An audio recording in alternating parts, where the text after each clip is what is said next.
আমরা আজকে তোমাদের সামনে প্রায় 60টি গাছের চারা আমরা 60 জনকে উপহার হিসেবে তুলে দিচ্ছি। পরবর্তীতে যদি সুযোগ হয় আমরা আরও কিছু চারা তোমাদের জন্য পাঠিয়ে দিব। এই গাছ আমাদের প্রকৃতির জন্য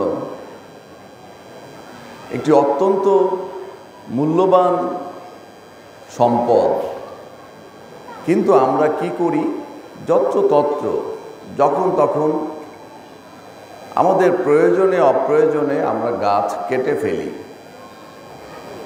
প্রয়োজন হলে গাছ কাটতে হবে, কিন্তু একটা গাছ কাটলে আমাদের উচিত 2টি গাছ লাগানো।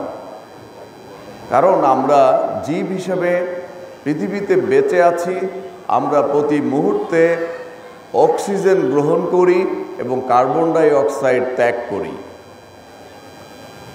আর এই অক্সিজেন আমরা পাই গাছ থেকে। কাজে গাছ হলো অক্সিজেনের ফ্যাক্টরি বলা হয় গাছকে। এবং গাছ আরও একটা কাজ করে, আমরা যে কার্বন ডাই অক্সাইড নিঃসরণ করি সেই দূষিত কার্বন ডাই অক্সাইড গাছ গ্রহণ করে এবং আমাদের জন্য বাঁচার জন্য, জীবনকে বাঁচানোর জন্য যে প্রয়োজনীয় অক্সিজেন, গাছ সেই অক্সিজেন ত্যাগ করে। অর্থাৎ দুইভাবে গাছ আমাদেরকে সহযোগিতা করছে।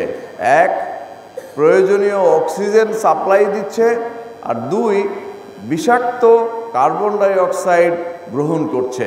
সুতরাং গাছের গুরুত্ব অত্যন্ত অপরিসীম। কিন্তু আজকাল আমরা দেখতে পাই যে আগের চাইতে গাছ অনেক কমে গেছে। আমি কয়েকদিন আগেই শুনলাম একটি খবরে যে বাংলাদেশে প্রায় 5% বনভূমি বিনষ্ট হয়েছে, নানানভাবে বিনষ্ট হয়েছে।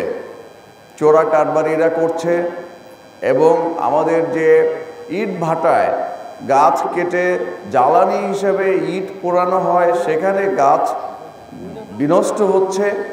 এছাড়াও গ্রামগঞ্জে এখনও জ্বালানি হিসেবে গাছ কেটে গাছ থেকে জ্বালানি হিসেবে ব্যবহার করা হচ্ছে, কিন্তু গাছ পর্যাপ্ত লাগানো হচ্ছে না।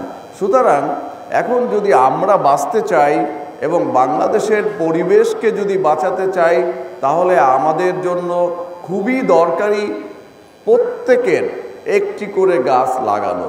আমি আজকে সবাইকে অনুরোধ করব, আমাদের যার যেখানে যতটুকু জায়গা রয়েছে আমরা চেষ্টা করব অন্তত একটি গাছ লাগাতে এবং সেই গাছটির পরিচর্যা করতে এবং সেই গাছটির যত্ন করে বড় করতে।